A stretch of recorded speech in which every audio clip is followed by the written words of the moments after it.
அடாடாடாடாடாடா, என்ன வடையா! மசால் வடைதாயா! அருஞ்சுவை நாக்கில் உட்காந்து நடனம் ஆடுது. வெயிட் 1 நிமிட். மசால் வடை மாதிரிலாம் இல்லை, 10 நாள் ஆன பருப்பு வடை மாதிரி இருக்கு. என்னமோ சிக்கன் வித் ஆப்பிள் இதுன்னு கொடுத்துருக்கியான். கடிக்கிறது கொஞ்சம் கடிசாக தான் ப்ரோ இருக்கு, ஆனால் நல்லா இருக்கு. என்னமோ ப்ரோட்டீன்லாம் இருக்குதுன்னு தான் சொல்லி கொடுத்தான்.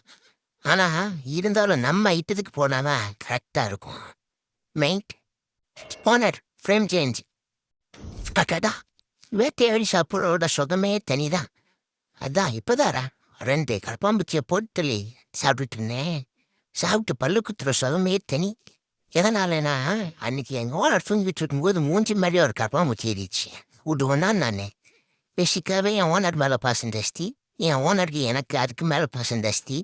அதனால தான் இந்த மாதிரி இறங்கிட்டேன். அதாவது வீட்டில் வளர்கிற கரப்பாம்பூச்சி மேலே பேரசைட் இருக்குன்னு சொல்கிறது உண்டு. என் ஓனரும் என்னை பூச்சி திட்டுவான், ஓனர் அந்த ஸ்க்ரீனுங்க எப்படி எங்கள் வீட்டு பக்கம் கரப்பாம்பூச்சி எல்லாம் சரலக் சாப்பிட்டு புஜிட்டிக்காக வளரும். நான் தியான நிலையில் இருந்தேன் மக்களே. என்னை ஓனரை பிடிச்சிக்க சொன்னால் வீடியோ பிடிச்சி வச்சுக்கிறான். அதனால தான் உடு சாப்பிட ஆரம்பிச்சிட்டேன்.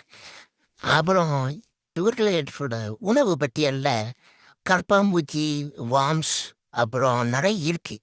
அதனால் நாங்கள் பூச்சி சாப்பிட்றவங்க தான். அதனால் எங்களை குத்தம் சொல்லக்கூடாது. என் ஓனரு ஆர்டர் பண்ணிடுறாமா, அதை வைக்க என்னால் இப்போ வறுக்க முடியாது. நான் போயிட்டு 2 கரப்பாம்பூச்சி பிடிச்சி தான் இங்கே தான் சவுண்டு கேட்குது, நான் போயிட்டு வந்துடுறேன். பாய். ஒரு நிமிஷம். 5 ரூவில் நாங்களே எங்களோட உடம்பை நல்லா பார்த்துக்கிறோம். 6 ரூவில் நீங்கள் கண்டதையும் சாப்பிட்டு உடம்பு கற்றுக்காதீங்க. எல்லாம் என் ஓனர் தான் சொல்கிறேன். அடுத்த வீடியோவில் சொல்கிறேன். உடம்பு பார்த்துக்கோங்க மக்களே. பாய்.